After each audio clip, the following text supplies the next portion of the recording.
मी काय म्हणतो की 1869 साली महात्मा ज्योतिराव फुल्यांनी 3 दिवस रायगडावर मुक्काम केला, घाणेरीची करवंदीची झुडपं बाजूला काढली आणि 1869 साली पहिल्यांदा समाधी पाहिली आणि त्या समाधीवर जी फुलं वाहिली ना, 180 वर्षांनंतर कदाचित त्या इतिहासाचं पुनरुज्जीवन झालं होतं.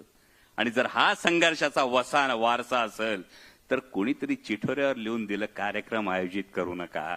अरे 50-50 हजार प्रेक्षकांमधून घोडा फेकण्याची छाती छत्रपती शिवाजी महाराजांचा विचार देतो. तिथे एखाद्या कागदाच्या चिठोऱ्याने काय फरक पडणार आहे. आणि जेव्हा विरोध होतो, लोकशाहीमध्ये विरोध हा व्हायला हवा, पण संवाद व्हायला हवा, त्याचा प्रतिवाद व्हायला हवा.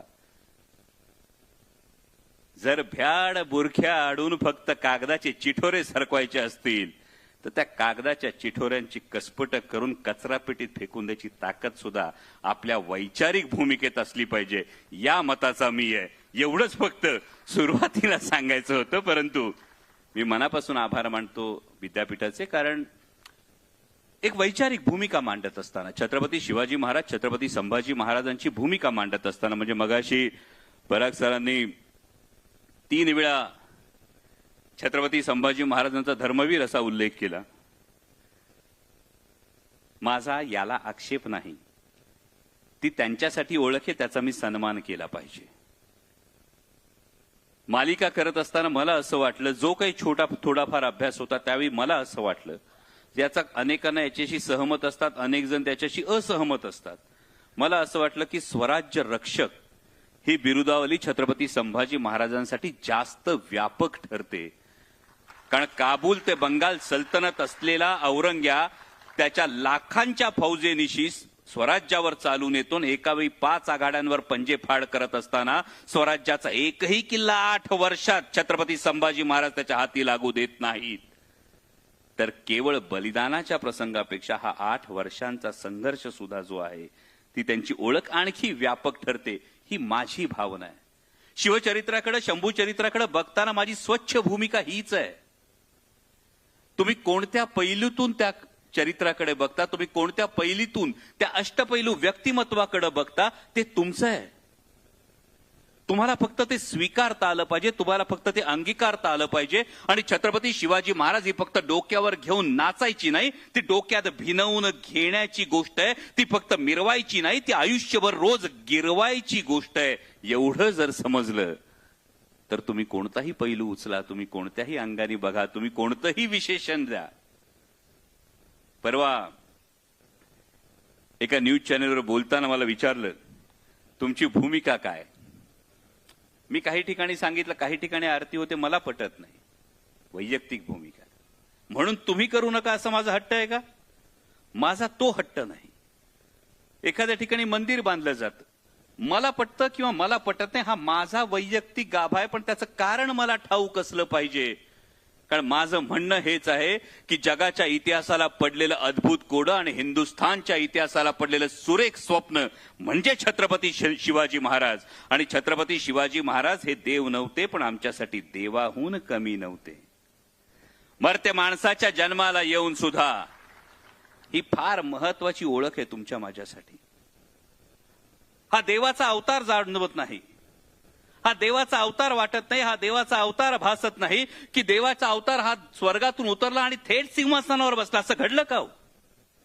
जर देवाचा अवतार थेट स्वर्गातून उतरला आणि सिंहासनावर बसला असं घडलं नाही, तर मग प्रेरणा काय? तर मर्त्य माणसाच्या जन्माला येऊन सुद्धा कर्तृत्वाच्या जोरावर देवत्वाला पोहोचता येतं. याचं एकमेव अद्वितीय उदाहरण म्हणजे छत्रपती शिवाजी महाराज. आणि ही तुमच्या माझ्यासाठी फार महत्वाची ओळख आहे.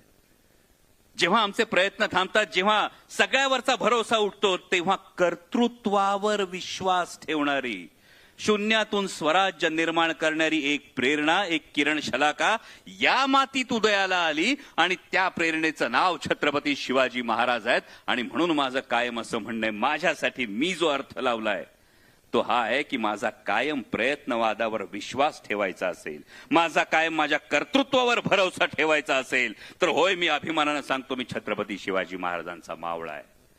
ही माझी भावना आहे. पण मी नेहमी असं म्हणतो की व्याख्यानांच्या वेळी मला कंटाळा येतो. व्याख्यानाच्या वेळी मला कंटाळा अशासाठी येतो कारण एकतर्फी फक्त धोधो, शेतकऱ्याचा पोरगा नाही त्यामुळे माहिती आहे, धोधो पावसाने शेत कधी भिजत नसतं हे माहिती आहे. तर पाऊस जर रिमझिम असला तर किती मुरले, किती जिरले, किती भिजले याचा अंदाज येतोय. आणि म्हणून मी कायम एक प्रेफरन्स असा ठेवतो की तुमचे प्रश्न माझी उत्तर. कारण मला काय सांगायचंय हे मी तुमच्यावर लादण्यापेक्षा तुम्हाला काय जाणून घ्यायचंय याचा जर मी विचार केला तर मला वाटतं गोसावी सरांनी हा इतका स्तुत्य जो उपक्रम केलाय त्या उपक्रमाला एक वेगळा अर्थ प्राप्त होतो. कारण इथे कोणताही राजकीय अभिनिवेश नाही. सुरुवातीला जसं सांगितलं राजकीय जोडे बाहेर ठेवण्याचे जे काही आहे ते थेट विचारांचा आदान प्रदान आहे. माझे विचार तुम्हाला पटतील, काही जणांना नाही पटणार. जबरदस्ती नाहीये, माझे विचार तुम्ही पटवून घेतलेच पाहिजे. म्हणजे गंमत कशी असते कायम, आम्ही आजकाल प्रवास विसरत चाललोय, आम्हाला फक्त ध्येय सापडतं. म्हणजे एक मंदिर आहे, त्या मंदिराकडे जाताना एक जण घोड्यावर जातो, दुसरा जण पायी जातो, तिसरा जण सायकलवर जातो. मंदिर तेच आहे, देव मंदिरातला तोच आहे. आता मला सांगा, पायी जाणाऱ्याची भक्ती जास्त मोठी, सायकलवर जाणाऱ्याची जास्त मोठी का घोड्यावर जाणाऱ्याची जास्त मोठी? जशी देवाकडे भगवंताकडे जाणाऱ्या भक्तीचा मार्ग वेगवेगळा असला तर भक्तीची तुलना होऊ शकत नाही. त्याच पद्धतीनं विचार, जी प्रेरणा आहे ती प्रेरणा फार मोठी आहे. त्या प्रेरणेकडे जाण्याचा प्रत्येकाचा मार्ग वेगवेगळा आहे. त्यामुळे ते एकमेकावर लादण्यापेक्षा मन मोकळा संवाद करूयात. त्यामुळे मी काय बोलायचंय आणि किती बोलायचंय तुम्ही ठरवायचंय. त्या थेट विचारात जे जमतंय, ज्याचा अभ्यास आहे तेवढ्याची उत्तरं देईन. कारण उगा अभ्यास न केलेल्या पेपरची उत्तरं लिहित बसायची मला सवय नाही. MBBS ला तसं चालत नव्हतं. चला सुरू करूया.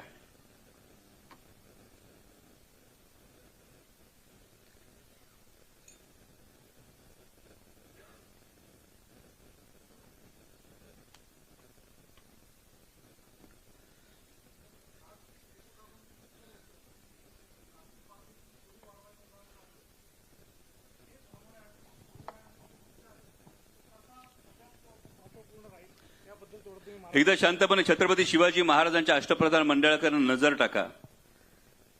जगातलं सर्वोत्तम सोशल इंजिनिअरिंगचं उदाहरण सुरुवातीला काय असेल तर ते छत्रपती शिवाजी महाराजांचं अष्टप्रधान मंडळ आहे. वेगवेगळ्या जातीच्या त्या जातीच्या जीनपूलनुसार त्या समाजाच्या असणाऱ्या वैशिष्ट्यांनुसार अष्टप्रधान मंडळात तुम्हाला प्रत्येकाला दिलेली जबाबदारी जाणवते. आणि सोशल इंजिनिअरिंग याचा अर्थ मी फार थेटपणे कायम बोलतो, माझ्यासाठी वैयक्तिक सेक्युलरिझम याचा अर्थ लांगुलचालन होत नाही. आणि कडवटपणा याचा अर्थ समोरच्याचा द्वेष होत नाही. त्यामुळे जर छत्रपती शिवाजी महाराज समजून घ्यायचे असतील तर दोन पर्याय कायम समोर ठेवा. मी अमुक जातीत, अमुक धर्मात, अमुक पंथात, अमुक प्रांतात जन्माला आलो याचा न्यूनगंड किंवा अहंकार बाळगणं. कदाचित तुम्ही म्हणालात ती आजची परिस्थिती अनेकदा जाणवते. मी अमुक जातीत, अमुक धर्मात, अमुक पंथात, अमुक प्रांतात जन्माला आलो याचा न्यूनगंड किंवा अहंकार बाळगणं हा एक पर्याय.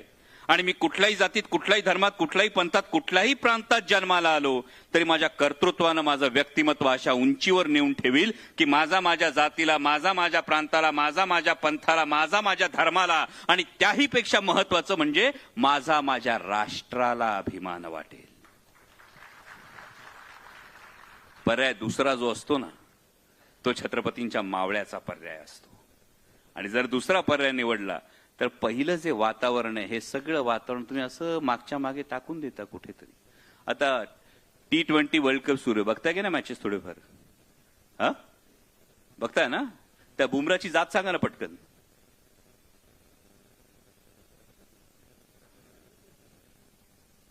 नाही माहित?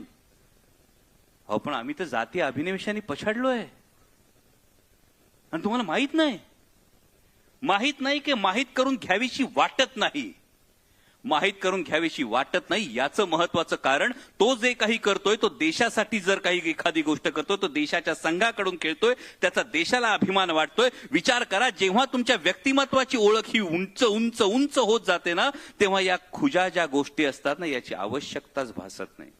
त्यामुळे आयुष्य हा प्रवाह असतो, तो प्रवाही राहिला पाहिजे. जात आणि धर्म हे त्या प्रवाहाच्या दोन किनाऱ्यांसारखे असतात. जोपर्यंत किनारे मर्यादेत राहतात तोपर्यंत प्रवाह मर्यादेत राहतो, पण जेव्हा किनारा आडवा येतो ना तेव्हा बांध घातला जातो आणि मग प्रवाहाचा प्रवाह तुटतो. हा आयुष्याचा प्रवाह जर तुटू नाही दिला तर बाकी सगळ्या गोष्टी सोप्या होतात. या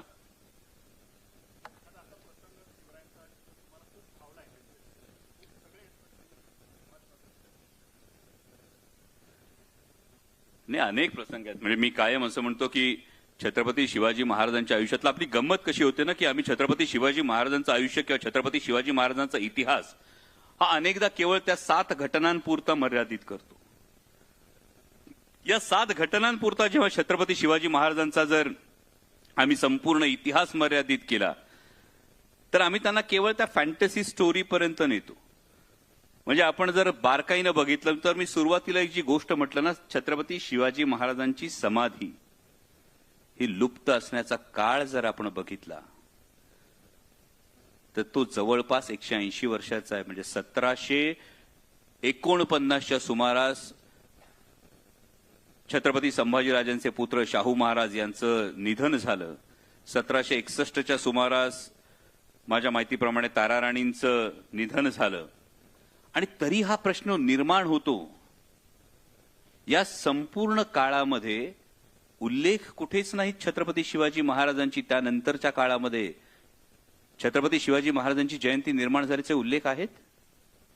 इतिहासाचे प्राध्यापक बसले असतील इथे, इतिहासाचे विद्यार्थी बसले असतील.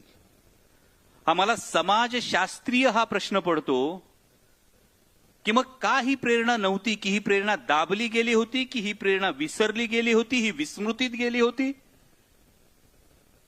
आणि मग जेव्हा 1869 मध्ये महात्मा ज्योतिराव फुले सर ती समाधी शोधतात, त्या समाधीवर फुलं वाहतात, पुढल्या वर्षी शिवजयंती ही साजरी केली जाते. हिराबागेतच सभा ठरली होती आणि माझ्या माहितीप्रमाणे चाफळकर स्वामी त्या सभेचे अध्यक्ष होते. ही हिराबागेत झालेली सभा आहे. आणि त्यानंतर महात्मा ज्योतिराव फुले हा पहिला पोवाडा लिहितात छत्रपती शिवाजी महाराजांचा. त्या पोवाड्याची जर प्रस्तावना बघितली तर या प्रस्तावनेत फार महत्वाची गोष्ट महात्मा ज्योतिराव फुलेंनी लिहिलेली आहे की ती म्हणजे सर्वसामान्यांना हा राजा कळावा, हे छत्रपती कळावेत, या हेतून त्यांनी लिहिले. आणि मग म्हणूनच या परिप्रेक्ष्यातून जेव्हा मी शिवचरित्राकडे पाहतो तेव्हा मला छत्रपती शिवाजी महाराजांचा राज्याभिषेक ही सर्वात महत्वाची गोष्ट भासते. ती अशासाठी की ती केवळ एक राजकीय क्रांती नव्हती, ती एक फार मोठी सामाजिक क्रांती होती. यासाठी आता तुम्ही म्हणाल राजकीय क्रांती, मी सगळ्यांनी आतापर्यंत वाचलंय की राजा म्हणजे मुसलमान अशी जी समजूत होती, ही समजूत दूर व्हावी की एतद्देशीय माणूस सुद्धा राजा होऊ शकतो. विचार करा काय परिस्थिती असेल. हो, 350 वर्ष या मातीनं राजा बघितलेला नाही. 350 वर्ष. इथं 35 वर्ष मागे काय झालं होतं तुम्हाला मला आठवत नाही. 350 वर्ष या मातीनं राजा पाहिला नव्हता. 350 वर्ष या मातीनं राजधानी पाहिली नव्हती. म्हणजे जे काही आग्र्याच्या भेटीला छत्रपती संभाजी महाराजांना म्हणजे युवराज शंभूराजांना घेऊन छत्रपती शिवाजी महाराज गेले होते. अनेकदा माझ्या मनात हा प्रश्न पडतो की महाराज नेमके शंभूराजांना का घेऊन गेले असतील. उद्याच्या राजाला राजा काय असतो, राजधानी काय असते, राज्यकारभार काय चालतो याचं बाळकडू देण्यासाठी तर घेऊन गेले नसतील. आणि मग जेव्हा ही घटना घडते तेव्हा ती राजकीय क्रांती असते, पण त्याबरोबरीनं सामाजिक क्रांती फार मोठी आहे, ही लक्षात घेणं गरजेचं आहे. काल, आज आणि उद्या सुद्धा ही घटना लक्षात ठेवणं फार गरजेचं आहे. म्हणजे राजा शिवछत्रपती मालिका जेव्हा मी करत होतो तेव्हा त्या मालिकेमध्ये तो प्रसंग चित्रित करताना अजूनही म्हणजे 2000 मला वाटतं 2018 मध्ये मी ती मालिका केली होती.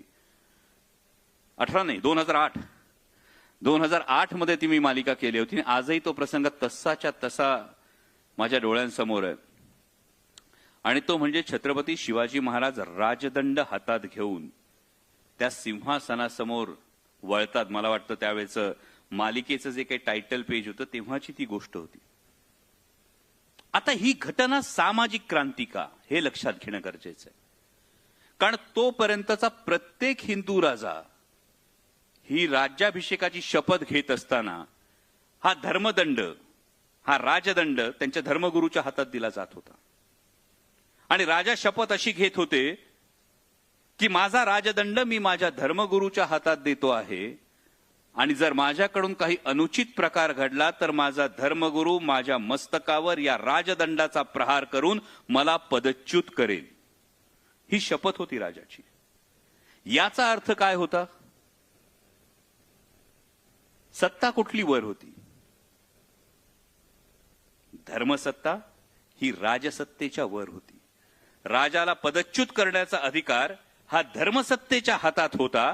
आणि छत्रपती शिवाजी महाराज सामाजिक क्रांती त्यासाठी मला वाटते की राजदंड स्वतःच्या हातात ठेवलेला आहे आणि ही प्रेरणा दिलेली आहे की धर्मसत्ता ही राजसत्तेच्या डोक्यावर नाही, तर धर्मसत्ता आणि राजसत्ता एकमेकीच्या खांद्याला खांदा लावून रयतेच्या कल्याणासाठी राबत राहतील. ही सामाजिक क्रांती. आणि मला वाटतं माझ्यासाठी हा सर्वात मोठा प्रसंग शिवचरित्रातला माझ्या काळजावर कोरलेला आहे.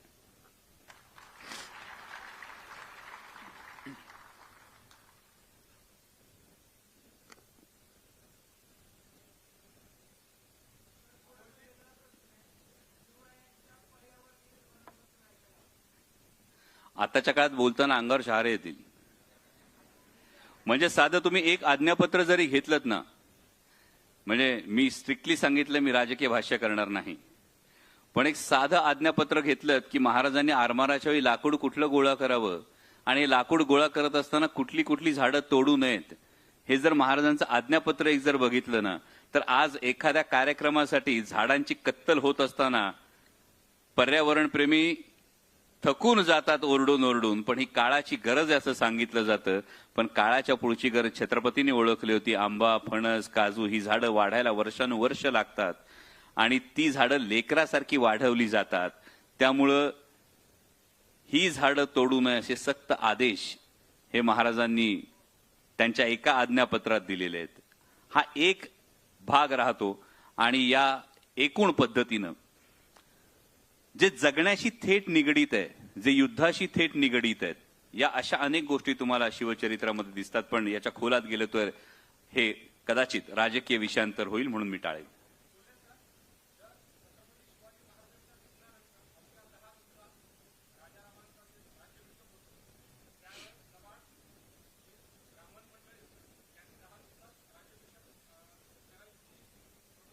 थोडी दुरुस्ती करेन. केवळ ब्राह्मण नाही, फक्त कारभारी मंडळी म्हणाला तर जास्त सोयीचं आहे.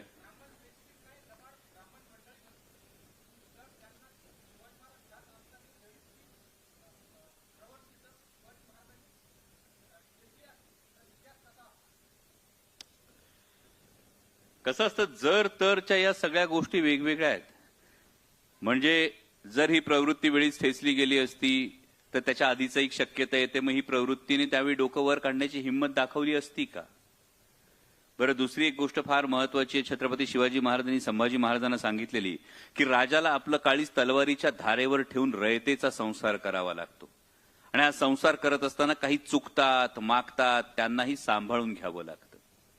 त्यामुळे कदाचित महाराजांना पूर्णपणे ठाऊक नसेल अशी गोष्ट नसेल.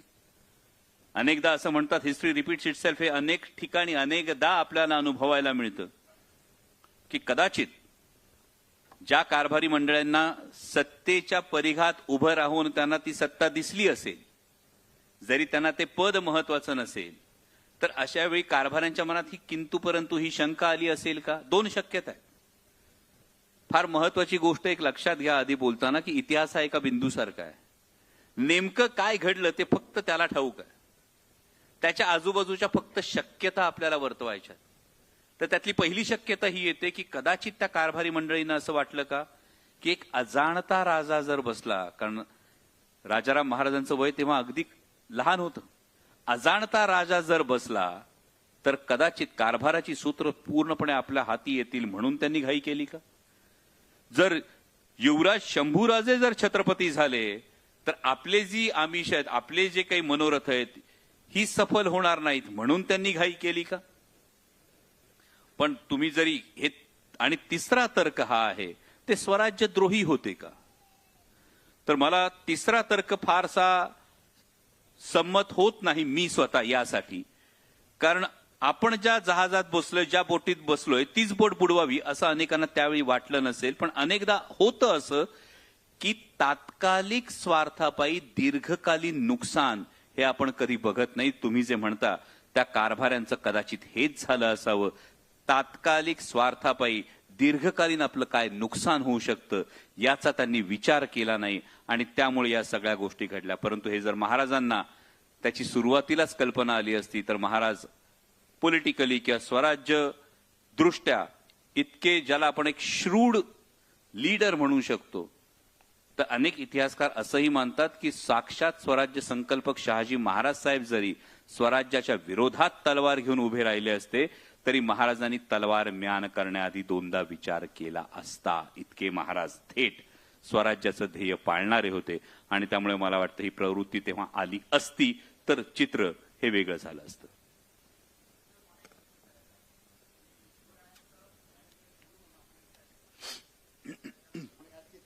शिवरायांचं एक मॅनेजमेंट गुरु म्हणून विचार केला त्या संदर्भात त्यांचे मॅनेजमेंट. दुसरा भाग असा आहे की सर्व धर्म समभाव या अर्थानं त्यांचं ते स्किल. आणि तिसरा भाग असा की कुळवाडी भूषण, जसं महात्मा फुले त्यांना म्हटलेलं आहे, तर कुळवाडी भूषण थोडंसं फोकस केलं तर बरं राहील. मी धनंजय लोखंडे, नारायणगाव, जुन्नर.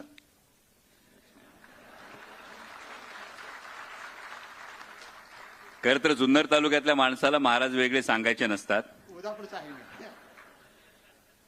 कारण आम्ही कायम एक अभिमानानं मिरवतो ही गोष्ट.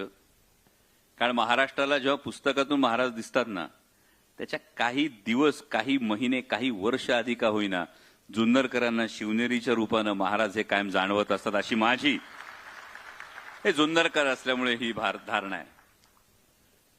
एक फार महत्वाची गोष्ट, छत्रपती शिवाजी महाराजांचं मॅनेजमेंट, मी अनेक ठिकाणी हे सांगितले, तुम्ही ऐकलं सुद्धा असेल, की महाराजांना जेव्हा आपण स्वॉट अनालिसिस अप्लाय करतो, हे स्वॉट अनालिसिस नेमकं काय आहे हे जर बारकाईनं बघितलं तर S stands for strength, W stands for weakness, O stands for opportunity, T stands for target and T stands for threat. Chhatrapati Shivaji महाराजांनी आपली ताकद ओळखली. मॅनेजमेंट काय सांगतं? आपली ताकद ओळखा, आपल्या ताकदीनुसार पुढे चला. महाराजांनी आपली ताकद ओळखली. ही ताकद होती सह्याद्रीच्या रांगा, ही ताकद होती गनिमी कावा. आता या गनिमी काव्याची देण नेमकी आली कुठून? हा गनिमी कावा, मी पुन्हा म्हणतो, मी खूप सुरुवातीला अत्यंत जबाबदारीनं वाक्य वापरलं, माणसाच्या जन्माला येऊन कर्तृत्वाच्या जोरावर देवत्वाला पोहोचणं. गनिमी कावा ही ताकद आली कुठून? म्हणजे नंतर माओ त्से-तुंग त्याच्या आत्मचरित्रामध्ये लिहितो, चीनमध्ये the tactic of guerrilla war was learn from a Hindu king name Shivaji in India. पण नेमका गरिला वॉरफेअर हे आलं कुठून? तर ते स्वराज्य संकल्पक शहाजी महाराज साहेबांकडून शिवाजी महाराजांकडे आलं. मलिक अंबर हा जो एक सेनापती होता, या मलिक अंबरकडून शहाजी महाराज साहेबांकडे आलं. त्याच्यावर संस्कार करून सह्याद्रीच्या रांगांमध्ये आणखी त्याला रुजवून मुरवून शहाजी महाराज साहेबांनी कदाचित ते शिवाजी महाराजांना दिला आणि शिवाजी महाराजांनी हा सगळा स्वराज्याचा पसारा हा सह्याद्रीच्या रांगांच्या आडोशानं उभं केला. उगाच कुठेतरी मोकळ्या मैदानात हिम्मत दाखवायची आणि हे दाखवायचं म्हणून जाऊन महाराजांनी किल्ले नाही उभे केले. एक दोन स्वाऱ्या केल्या, पण महाराजांनी मुद्दाम जाऊन तिथे स्वराज्याची मुहूर्तमेढ रोवली. अशी पद्धत महाराजांनी मोकळ्या मैदानात करणं टाळलं, पण त्यांनी सह्याद्रीच्या आडोशानं संपूर्ण स्वराज्य उभं केलं. दुसरी गोष्ट आहे ते वीकनेस. ही फार महत्वाची गोष्ट आहे. म्हणजे वैचारिक क्षमता काय असू शकते. अनेकदा आपल्याकडे असं सांगितलं जातं की हे करू नको, का तर ग्रंथात सांगितलंय म्हणून. हे करू नको, का तर तशी प्रथा आहे म्हणून. हे करू नको, का तर आपल्यात करत नाहीत म्हणून. बरोबर? तसं हिंदुस्थानात एक गोष्ट केली जात नव्हती, समुद्र पर्यटन. समुद्रावर पाऊल ठेवणं निषिद्ध मानलं जात होतं, समुद्र ओलांडणं निषिद्ध मानलं जात होतं. कारण हिंदूंच्या धर्मशास्त्रामध्ये समुद्र ओलांडणं निषिद्ध मानलं होतं. आणि त्यामुळे 7व्या शतकात तामिळनाडू मधल्या, तामिळ देशातल्या चौलच्या राजांचा आरमार होतं. तुम्ही कदाचित ते मध्यंतरी सिनेमे आले होते, PS1 PS2 पाहिले सिनेमे. ते 7व्या शतकात आरमार होतं भावांनो. 7व्या शतकात चौलच्या राजांचा आरमार होतं आणि त्यानंतर धर्मशास्त्रात निषिद्ध आहे या एकमेव कारणास्तव एकाही हिंदू राजानं आरमार तयार केलं नाही. 1, 2, 3, 4, 10, 15 नाही, पुढची 1000 वर्ष. विचार करा, एखादी रूढी, एखादी चुकीची समजूत ही राष्ट्राचं किती मोठं नुकसान करू शकते. 1000 वर्ष आरमार नाही, 1000 वर्ष राष्ट्राची सागरी बाजू ही पूर्णपणे लंगडी पडलेली आहे. आणि 1000 वर्षांनंतर हा वीकनेस छत्रपती शिवाजी महाराज ओळखतात की आमच्याकडे आरमार नाही, आम्ही समुद्रावर पाय ठेवत नाही, म्हणून अरब आले, डच आले, पोर्तुगीज आले, इंग्रज आले, मुघल आले, या सगळ्यांनी समुद्रावर सत्ता निर्माण केली आणि मग महाराज 1000 वर्षांनंतर आरमार उभं करतात. आणि ते आरमार अशा तोडीचं उभं करतात की ते फिरंग्यांच्या तोडीस तोड आरमार महाराज उभं करतात 1000 वर्षांनंतर. मी कायम असं मानतो की महाराज इथं अस्तित्वात नसलेल्या वीकनेसला, त्या कमकुवत बाजूला ओळखून तिची एवढी मोठी ताकद तयार करतात. This stands for W, for Chhatrapati Shivaji Maharaj. मग येतो ओ, ऑपॉर्च्युनिटी. म्हणजे अफजल खान जेव्हा चालून आला तेव्हा आम्हाला तो इतिहास फक्त एवढाच वाटतो की प्रतापगडाच्या पायथ्याची फाडला खाणं, प्रत्येकाला अभिमानास्पदच इतिहास आहे. पण नेमका अफजल खान होता कोण? अफजल खान दख्खनच्या पठारावरचा सगळ्यात नावाजलेला सेनापती होता, ज्यानं औरंग्या शहजादा असताना शहजादा औरंगजेबाला कैद करून ठेवलं होतं.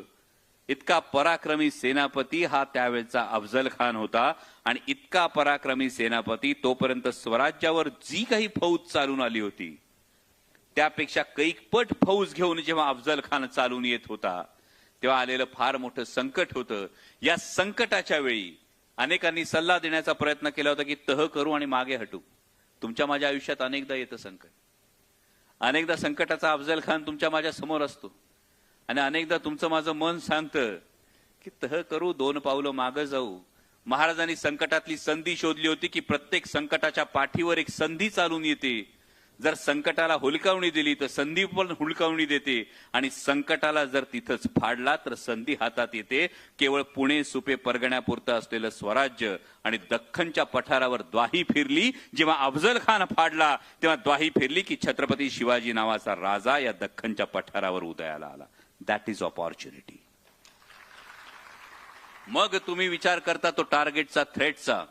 कारण आम्ही एक गोष्ट करत असताना आम्ही त्याच्या पर्यायी गोष्टीचा कधीच विचार करत नाही. आमच्याकडे प्लॅन बी अनेकदा रेडी नसतो. अनेकदा हा प्रश्न जेव्हा आपण शिवचरित्राला विचारतो की एकीकडे रायगडासारखा अभेद्य किल्ला उभा असताना, त्या रायगडावर छत्रपती शिवाजी महाराजांचा राज्याभिषेक झालेला असताना महाराजांना दक्षिण दिग्विजय करावा असा वाटतो. महाराज दक्षिण दिग्विजय करतात आणि महाराज दक्षिण दिग्विजय करून येत असताना कधी जर तुम्ही जिंजीला गेला तर जिंजीचा किल्ला सुद्धा आवर्जून बघा. इतक्या लांब महाराजांना दक्षिणेमध्ये जिंजीच्या ठिकाणी किल्ला का करावा असा वाटतो? तर कदाचित मग इथे प्लॅन बी ऑपरेट होत होता का? की जे मी मगाशी छत्रपती संभाजी महाराजांविषयी म्हणालो की लाखोंची फौज घेऊन काबूल ते बंगाल सल्तनत असलेला औरंग्या जेव्हा स्वराज्यावर चालून आला, हे आज ना उद्या घडणार आहे. कारण जोपर्यंत स्वराज्याचा कार्यकाळ आहे तोपर्यंत औरंगजेब अनेक वेगवेगळ्या लढ्यांमध्ये गुंतलेला आहे.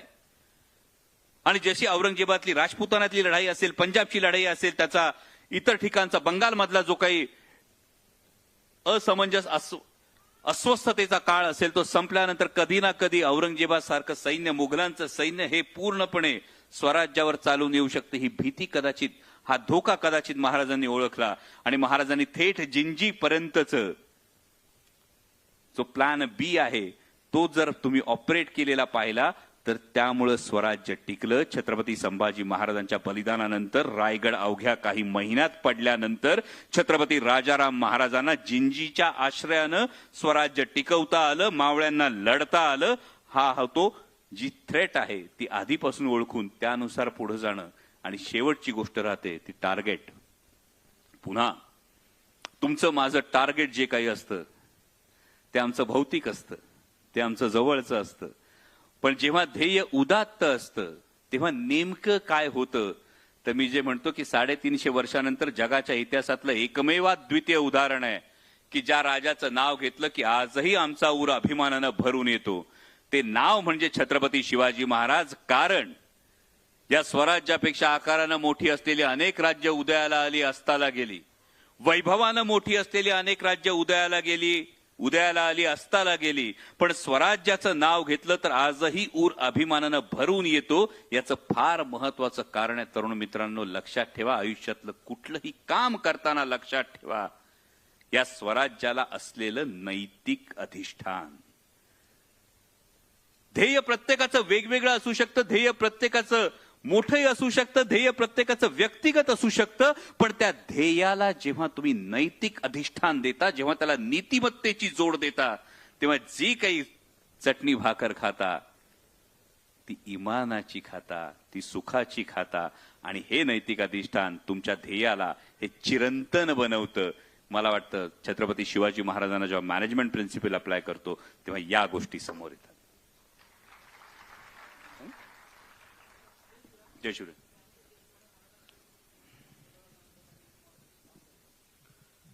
म्हणजे आपण बोललात, राजकारणाबद्दल बोलणार नाही त्या संदर्भात, परंतु काल आम्ही दादांसोबत शिवनेरी गडावर होतो. सकाळी पहाटे 5 वाजता आम्ही गड चढला. आज जे 1-1.5 वर्ष आपण पाहतोय की छत्रपती शिवाजी महाराजांबद्दल बोलून काही राजकारण घडतंय, त्याच्यावर विविध वाद होत आहेत. पण काल एक अजून एक गोष्ट न पटणारी दुःखदायक दिसली की ज्या छत्रपती शिवाजी महाराजांचा जन्म झाला ते स्थळ आहे, त्या स्थळापासून अवघ्या 100-150 मीटरावर हेलिपॅड करण्यात आलं. मग आज जो संघर्ष योद्धा मनोजदादा जरांगे पाटील असतील, असे असंख्य लोक ज्यांच्या किडनी सुजली आहे, मी भरपूर जण पाहिले की जे चालत वर गडावर चालत जात होते. परंतु हे मंत्री लोक आज जर त्यांच्या स्वतः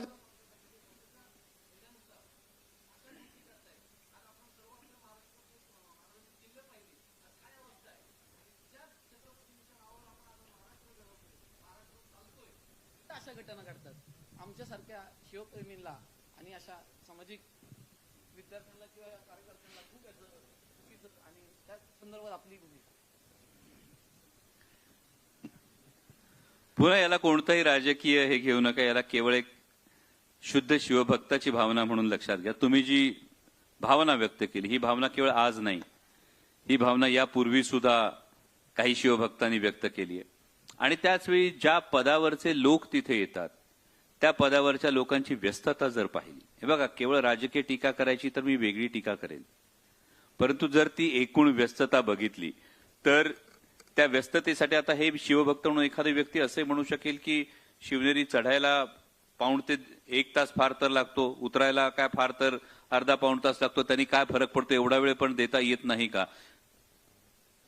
इतरांनी काय करावं यापेक्षा मी काय करावं हे मी ठरवलंय.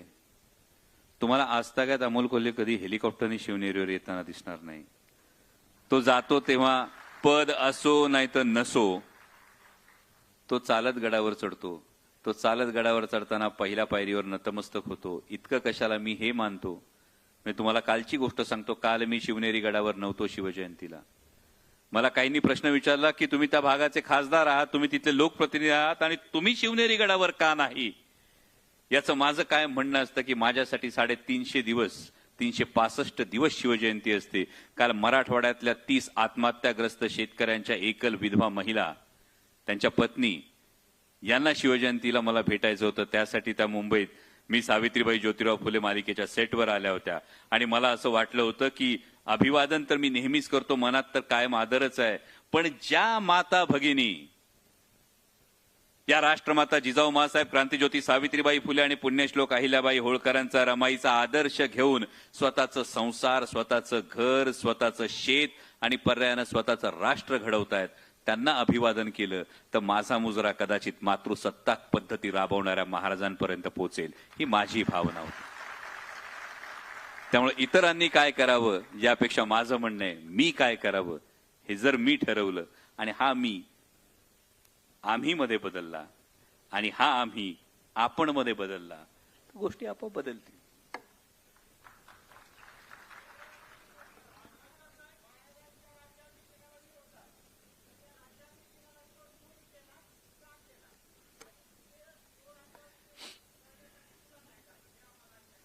यामध्ये अनेक तत्कालीन परिस्थिती, मी जसं सुरुवातीलाही म्हणालो की यामध्ये महाराजांच्या राज्याभिषेकाला विरोध झाला, ही वस्तुस्थिती आहे. हा विरोध होत असताना यामध्ये काही गोष्टी होत्या आणि एक जर तात्कालीन परिस्थिती जर तुम्ही बघितली तर 350 वर्ष एखादी गोष्टच नाहीये.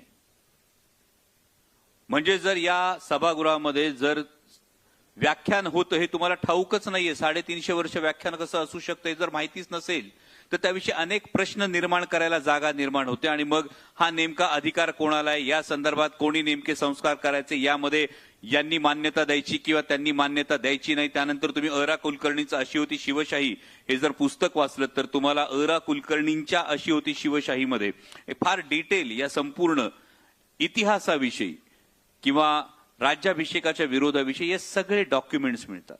मी जे सांगण्याचा भावा प्रयत्न केला तो फार महत्वाचा होता की एखादा विरोध झाला आणि त्या विरोधातून कृती काय झाली.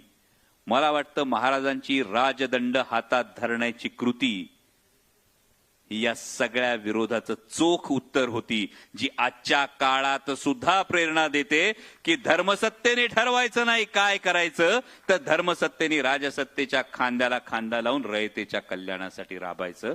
मला वाटतं वादापेक्षा महाराजांनी संवादातून एक फार मोठा मेसेज इथं दिलाय.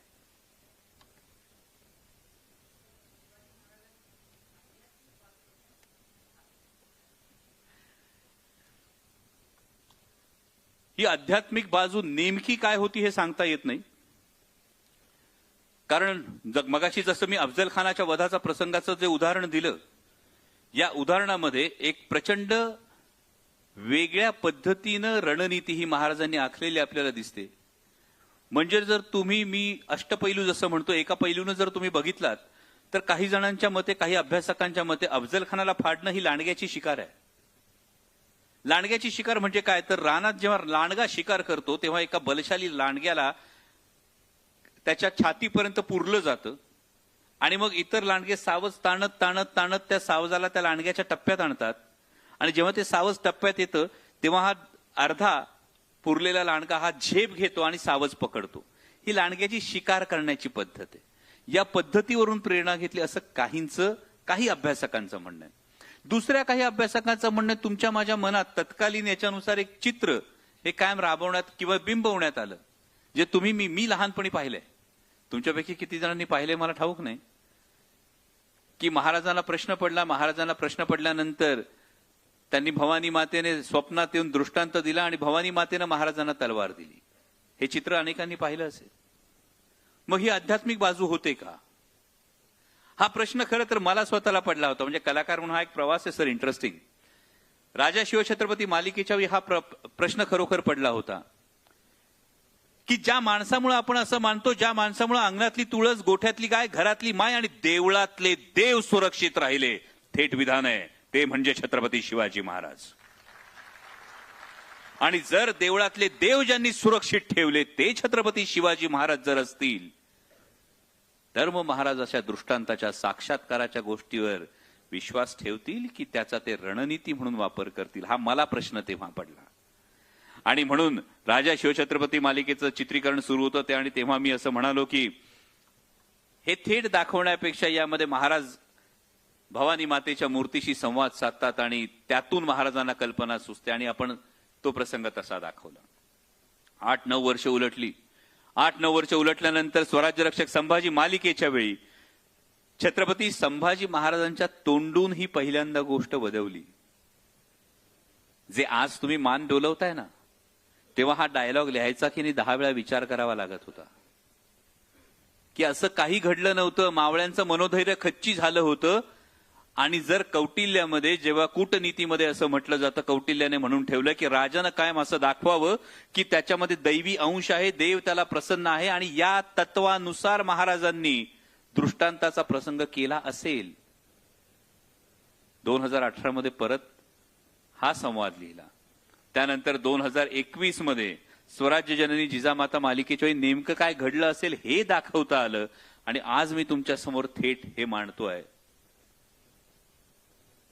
की कदाचित मी कायम असं म्हणतो की महाराजांचं आध्यात्मिक जे अधिष्ठान असेल, हे आध्यात्मिक अधिष्ठान हे फार वेगळ्या पातळीवर आपण विचार करू शकतो. कारण माणूस स्वतःला विसरून विश्वाचा विचार करतो, ही गोष्ट वेगळी होते. तो दैववादी आहे का ही गोष्ट वेगळी होते. तेव्हा महाराज दैववादी होते का याचं उत्तर अनेकदा मी जेव्हा अभ्यास करतो तेव्हा मला ते सकारात्मक मिळत नाही. पण महाराजांचं आध्यात्मिक अनुष्ठान मोठं होतं का याचं उत्तर मला कायम सकारात्मक मिळतं. कारण स्वच्या पलीकडे जाऊन जेव्हा विश्वाचा विचार होतो तो महाराजांमध्ये प्रत्येक वेळी दिसतो. आणि मग महाराज जेव्हा स्वराज्य निर्माण करतात ते राज्य केवळ एका कुटुंबाचं नसतं, एका माणसाचं नसतं, एका धर्माचं नसतं, एका जातीचं नसतं, ते रयतेचं राज्य असतं. यासाठी फार मोठं अनुष्ठान आणि फार मोठं नैतिक अधिष्ठान हे गरजेचं आहे.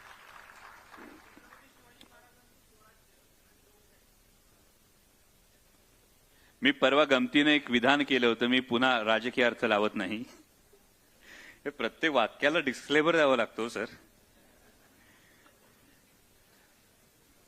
नाही, गंमत ही होते ना की छत्रपती शिवाजी महाराजांना वगळून महाराष्ट्राचा देशाचा इतिहास लिहिता येत नाही. म्हणजे आताही ज्या गोष्टी समोर येतात असो.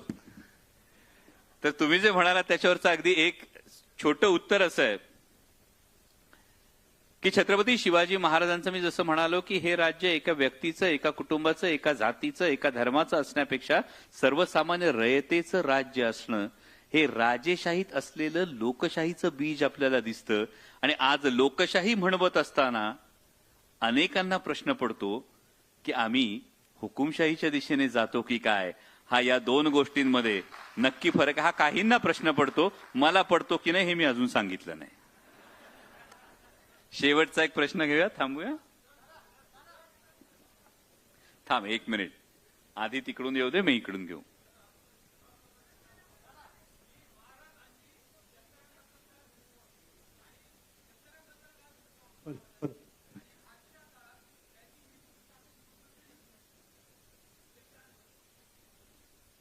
ताई लई जिव्हाळ्याचा प्रश्न आहे. कारण पावलाला माती लागल्याशिवाय मातीशी इमान राहत नाही. आणि त्यांनी मातीतल्या जो प्रश्न विचारलाय, 1 मिनिट भावा तेवढं फक्त उत्तर देतो. छत्रपती शिवाजी महाराजांची एका वाक्यातली सगळ्यात महत्वाची गोष्ट जी आम्ही फक्त भाषणांमध्ये वापरतो आणि भाषणांमध्ये जी उचलतो ती गोष्ट आहे रयतेच्या भाजीच्या देठाला धक्का लागू देऊ नका. ही जेव्हा एक गोष्ट आम्ही म्हणतो ना त्याच्या मागे अनेक आयाम आहेत, अनेक याच्यामध्ये पॉलिसी या महाराजांच्या आहेत. म्हणजे महाराजांचं दुष्काळाच्या वेळी नेमकं शेतकऱ्यांना काय सवलत देणं होतं हे जर बारकाईने तुम्ही बघितलं, इतकंच कशाला, महाराजांची जर सैन्य भरती आपण बघितली, जर जे साधारणतः 4 महिने फक्त शेती करणार आणि 8 महिने सैन्यात भरती होणार अशी जी परिस्थिती होती ही महाराजांच्या काळात बदलली. त्यांनी पूर्ण वेळ सैन्य भरती सुरू केली. थोडक्यात शेतीवर असणाऱ्या कुटुंबांना एक परमनंट रोजगार हा महाराजांनी तयार करून दिला. महाराजांनी शेतकऱ्यांसाठी उच्च प्रतीचं बी बियाणं दिलं. जेव्हा दुष्काळ झाला, जेव्हा अवकाळी झाली तेव्हा महाराजांनी सवलत दिली. महाराजांच्या काळी कधी शेतकऱ्यांना आंदोलनं करावी लागली नाही, शेतकऱ्याला कधी धरण्यावर बसावं लागलं नाही की अरे अवकाळी झाली तुमच्या डोळ्यांना दिसती, दुष्काळ पडलाय तुमच्या डोळ्यांना दिसतोय, पण तरी सुद्धा शेतकऱ्याला आजच्या काळात दिलासा मिळत नाही. हे दुर्दैव आहे.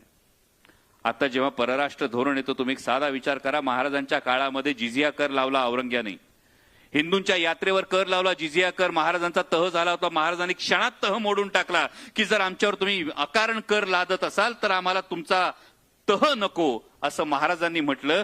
आता अमेरिकेने आपल्याबरोबर ट्रेड डीलची बोलणी सुरू आहेत. 15 मार्चला खरं तर डॉक्युमेंट खरं समोर येणार आहे, त्याशिवाय त्यावर बोलणं फार तथ्य नाही. पण जे मुद्दे येतात हे मुद्दे शेतकऱ्यांना भरडणार आहेत याची भीती वाटते. म्हणजे सोयाबीन उत्पादक शेतकऱ्यांनी नेमकं काय करायचं, अमेरिकेतला सोयाबीन उत्पादक शेतकरी जीएम व्हरायटीचं वाण वापरतो.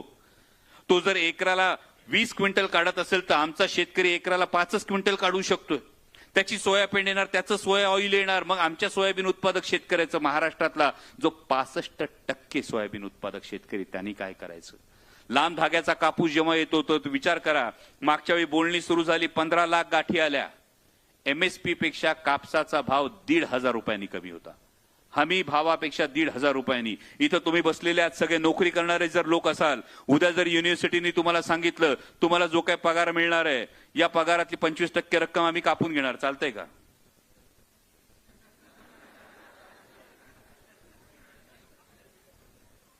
भावांनो, जेव्हा शेतकऱ्याविषयी हा प्रश्न येतो ना तेव्हा मात्र आपल्याला हसू येत नाही, तेव्हा काळजाला भेगा पडतात. याच कारण हे आहे की 9,000 मधले जेव्हा 1,500 पडतात ना या 15 लाख गाठी आलेल्या असतात तेव्हा 1,500 कापसाचा भाव पडलेला असतो. युएस ट्रेड डीलचं फक्त एक्सवर त्याच्या डिटेल्स आल्या. सोयाबीनचा भाव गेल्या काही दिवसात 800 रुपयांनी पडलाय. सरकारने सांगितलं होतं मक्याची शेती करा. मक्याची शेती का करा? तर इथेनॉल मक्यापासून निर्मिती करण्यासाठी मक्याची शेती करा. जेव्हा अमेरिकेतून इथेनॉल पण येणार आहे, डीडीजीएस पण येणार आहे, हे जेव्हा कळलं ना, मक्याचे भाव गेल्या काही दिवसापासून 400 ते 500 रुपयांनी पडलेत. आणि मग हा प्रश्न निर्माण होतो की शेतकऱ्याच्या भाजीच्या देठाला हात लागू येऊ नका असं म्हणणाऱ्या महाराजांचा आदर्श आम्ही किती पाळतोय. ह्या आत्मचिंतनाचा विषय. एक शेवटचा प्रश्न फक्त.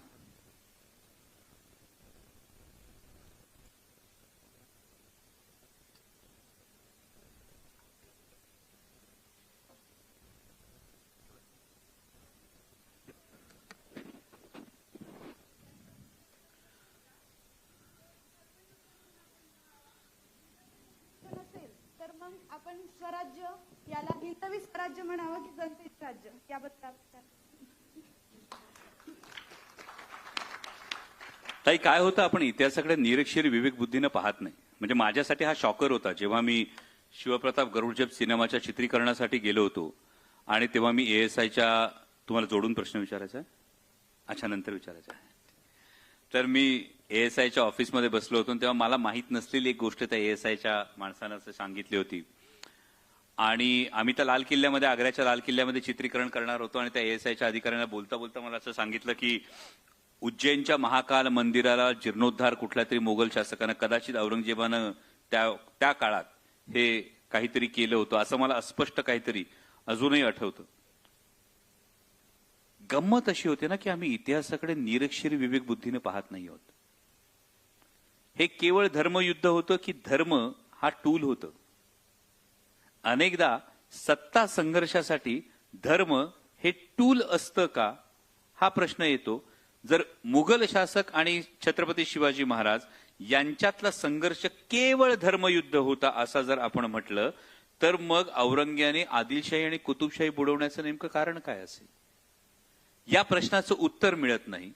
आणि दुसरीकडे ही वस्तुस्थिती सुद्धा नाकारता येत नाही की छत्रपती शिवाजी महाराज, मी पार्लमेंटच्या फ्लोअरवर उभं राहून बोललोय की yes I am a Hindu and I am proud to be a Hindu. हे मी हाऊसमध्ये बोललोय. हे बोलत असताना माझ्या मनात हीच भावना होती की छत्रपती शिवाजी महाराज हिंदू होते का? होय, होते. मी अभिमानानं सांगतो, गोठ्यातली गाय, घरातली माय, अंगणातली तुळस आणि देवळातले देव महाराजांनी सुरक्षित राखले का? होय, राखले. पण हे सगळं होत असताना हा क्लॅश हा जास्त सीमांचा आहे. हा क्लॅश जास्त एकमेकांवरच्या वर्चस्वाचा आहे. हा क्लॅश केवळ धर्माचा आहे असं जर आपण म्हटलो तर आपण स्वतःची फसगत करून घेऊ. हे इतिहासाकडे तटस्थपणे पाहिलं तर गोष्ट समोर येते.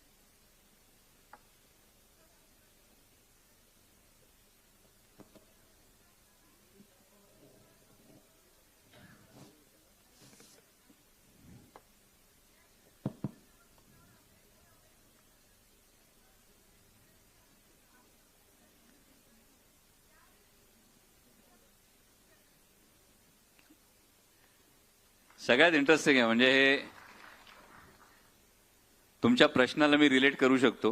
हे अनेकदा होतं की आपल्याला जे हवं तेच मिळत नाही आणि नेमकं असं असतं की आपल्यावर खूप अपेक्षा लावलेल्या असतात, घरच्यांनी प्रेशर दिलेलं असतं. आणि या सगळ्या स्टेक्स असताना सगळ्यात महत्वाची गोष्ट माझ्या वडिलांनी दिलेला एक सल्ला मी तुम्हाला सांगतो फक्त.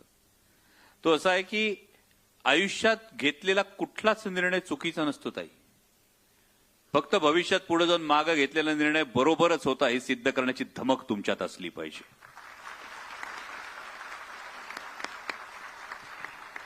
आणि त्यामुळे चाकोऱ्यांमधून मला पळता आलं नाही म्हणून कधीच निराश होऊ नका. माळरान तुडवायची ताकद ठेवली ना तर तुम्ही हमरस्ता तयार करण्याची शक्यता तयार ठेवता. ही गोष्ट लक्षात ठेवा. आणि जेव्हा तुम्ही शिवशंभूंचा विचार करता तेव्हा सगळ्यात महत्वाचा प्रसंग आहे पुरंदरचा तह आहे. विचार करा, पुरंदरच्या तहात महाराजांनी काय गमावलं होतं, काय शिल्लक काय राहिलं होतं. म्हणजे 3/4 मुलूक हा मुघलांना देऊन टाकला होता. 23 किल्ले मुघलांना देऊन टाकले होते. आणि जेमतेम 1/4 मुलूक महाराजांकडे राहतो. शिवाय अवघ्या 8-9 वर्षाच्या मुलाला मनसबदार म्हणून मुघलांच्या दरबारात उभं राहावं लागतं. ही सगळी परिस्थिती एकीकडं, आणि छत्रपती शिवाजी महाराज आग्र्याहून सुटल्यानंतर सगळेच्या सगळे किल्ले परत घेतात. इतकंच नाही तर एकमेव राजा असा आहे ज्यांनी त्याच्या हयातीत 3दा राज्य दुप्पट केलंय. अफजल खानाला फडशा पाडला, त्यानंतर राज्य दुप्पट केलं. आग्र्याहून परत आले, त्यानंतर राज्य दुप्पट केलं. आणि राज्याभिषेक करवून घेतला त्यानंतर जेव्हा दक्षिण दिग्विजय केला तेव्हा होतं त्याच्याही दुप्पट पुन्हा एकदा राज्य केलं. जर छत्रपतींचा आपण आदर्श घेतला तर मला काय असं वाटतं की भिंतीला पाठ लागल्यानंतर 2 पर्याय उरतात.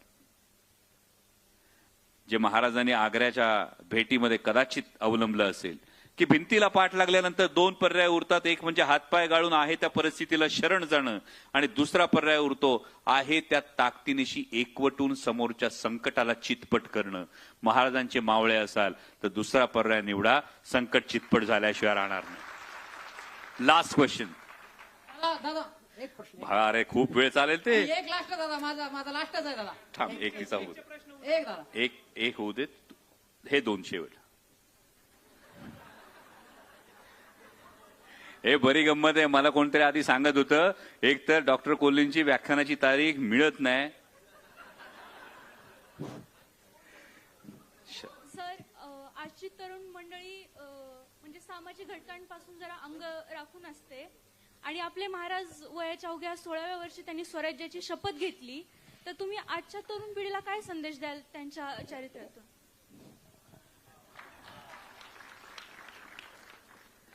एक फार महत्वाची गोष्ट ती आहे की आजची तरुण पिढी अंग चोरते का, तर तुम्हाला मला लहानपणापासून सांगितलं तर आपल्यापुरतं बघ ना.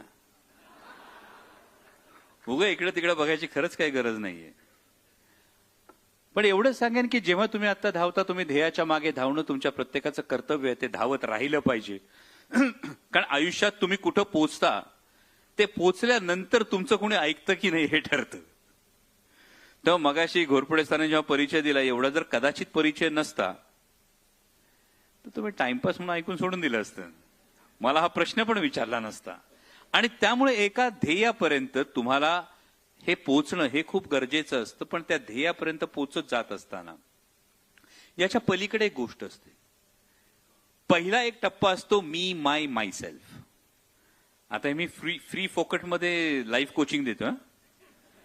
पहिला टप्पा असतो मी माय मायसेल्फ. माझ्यासाठी काय आहे, माझं ध्येय काय आहे, माझी इमिजिएट फॅमिली काय आहे.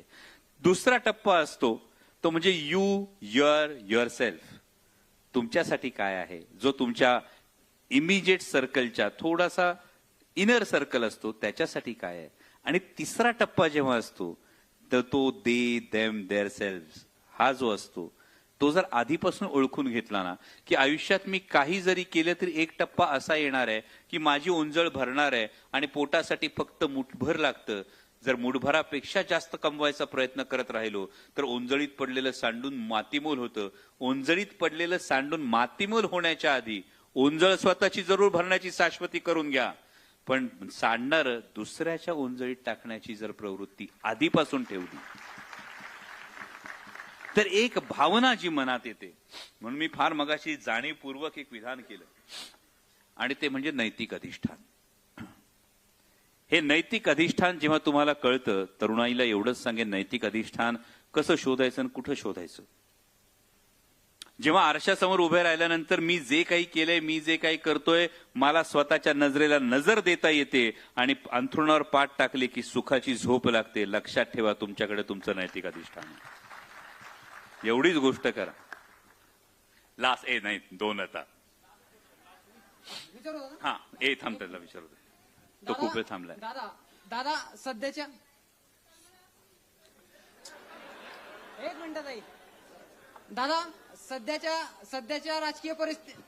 ताई 1 मिनिट. तो बिचारा नियमाने थांबलाय. तुम्ही असं मागून येऊन अशी घुसखोरी केली तर कसं काय सहन होईल. तो बिचारा थांबलाय. त्याला 3 वेळा थांबवलं तो, त्यात 3 भगिनींसाठी थांबला. आता त्याला विचारू मी येतो. दादा माझा प्रश्न सध्याच्या राजकीय परिस्थितीला अनुसरण आहे. जो माझा मला आधी सांगितलं राजकारण बोलायचं नाही. एकच मिनिट नाही. तेच छत्रपती शिवाजी महाराजांच्या कार्यकाळामध्ये बाजी प्रभू देशपांडेवर ठामपणे छत्रपती शिवाजी महाराज विश्वास ठेवून जातात की विशाळगडावर जाऊन जोपर्यंत तोफेचा आवाज येत नाही तोपर्यंत बाजीप्रभू देशपांडे खंबीरपणे ते किल्ल्यासाठी लढाई देईल, असं ते त्यावेळेस घडतं.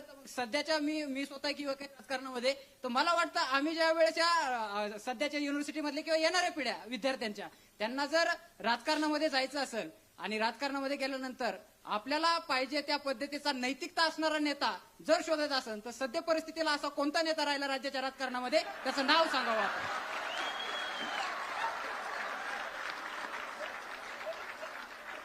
मला आता आरसा दिसत नाही समोर.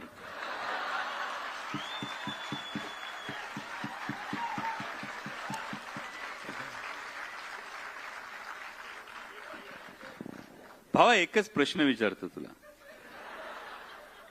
आता T20चा वर्ल्ड कप चालू आहे. मी मगाशी एक प्रश्न विचारला. समजा आता मोहम्मद शमी टीम मध्ये नाहीये, एखादा प्लेअर इंज्युअर झाला आणि सेमीफायनलला पाकिस्तान बरोबर मॅच झाली आणि मोहम्मद शमीनी पहिल्या बॉलला विकेट काढली, रडशील की टाळ्या वाजवशील?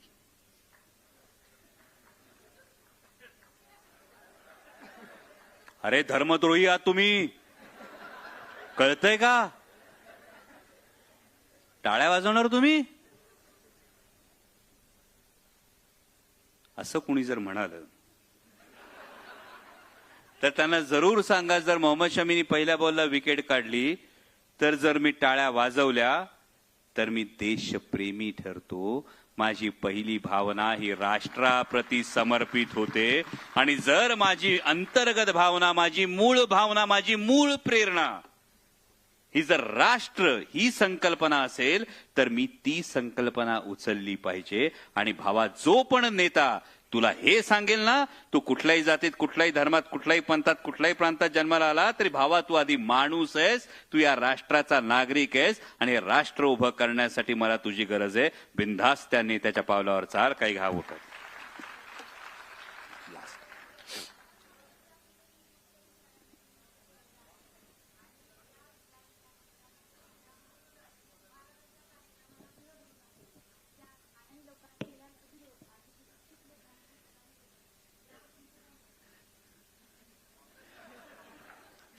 त्याने मी सुरुवातीला सांगितलं,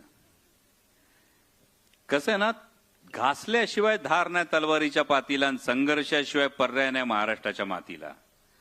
त्यामुळे विरोध जर झाला तर महाराजांना सुद्धा त्यावेळी वतनदारांनी अनेक विरोध केला होता.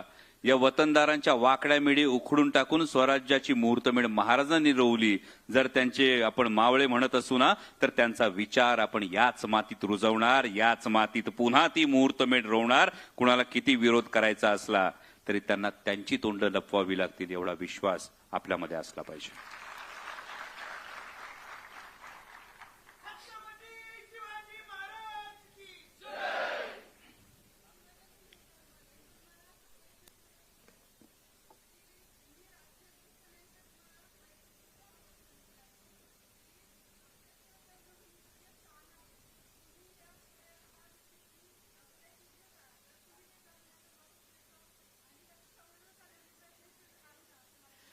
ताई 100% राष्ट्रीय संरक्षित स्मारक आहे पहिली गोष्ट. दुसरं म्हणजे युनेस्कोनं आता 12 किल्ल्यांना हा एक दर्जा दिलेला आहे, जागतिक वारशाचा दर्जा दिलेला आहे. त्यामुळे या गोष्टी नक्कीच होत राहतील. परंतु फार महत्वाची एकच गोष्ट तुम्ही, मी, तरुण पिढीनं लक्षात ठेवली पाहिजे की हे जे गडकोट आहेत ना, हे छत्रपती शिवाजी महाराजांच्या जाज्वल्य इतिहासाचे एकमेव साक्षीदार आहेत.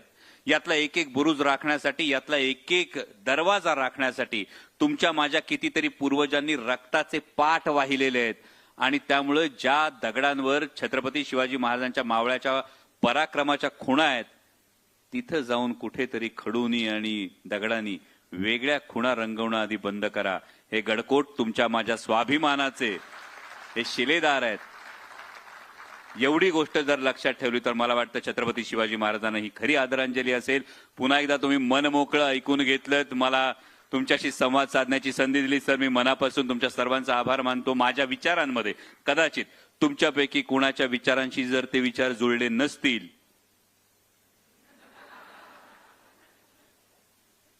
तर कदाचित मला असं वाटतं की त्यासाठी मी दिलगिरी व्यक्त करायला सुद्धा मी मागे हटणार नाही, कारण तुमच्याशी कदाचित ते विचार जुळणार नसतील. छत्रपती शिवाजी महाराज एक असीम चैतन्य आहे. जाता जाता एवढंच सांगतो, उपासनेचा मार्ग कुठलाही असेल, देवाकडे जाण्याचा मार्ग कुठलाही असेल, एक असीम चैतन्य ज्याला जेवढ्या प्रामाणिकपणे साथ घालाल तेवढ्या उत्कटतेने छत्रपती शिवाजी महाराज नावाचं चैतन्य तुम्हाला प्रतिसाद दिल्याशिवाय राहणार नाही. एवढाच एक विश्वास देतो आणि थांबतो. धन्यवाद. जय शिवराय.